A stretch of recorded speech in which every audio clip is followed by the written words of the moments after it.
Мен мына Алматы әкіміне айтайын деген.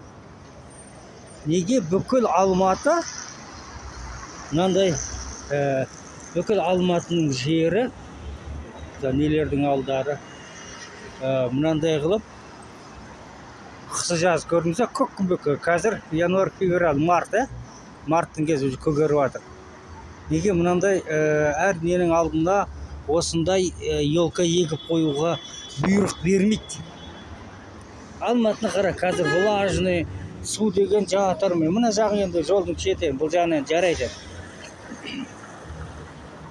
Неге дейді мынандай үлкен мынандай елкаларды қойып қоймай? Қарашы, Алматының мысалы қара, ана кафе, анандай үйлер бар, ана жерлер бар, соның алдына мынандай ашық жер болса, осындай осы жерге осындай елка егіп қоюға міндеттеу керек қой негізі.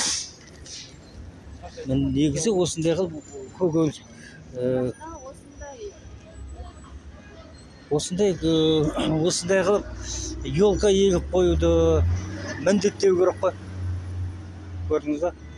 Мінекей, осының бәрі міндеттеп мынандай нелердің алдына, көрдің бе, әдемі. Неге осындай болып тұрмасқа?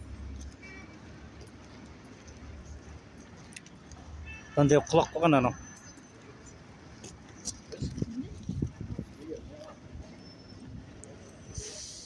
Неге сөйтіп қоймайды?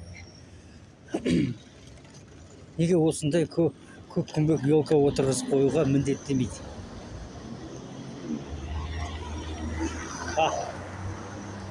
Неге мынандай қоқ.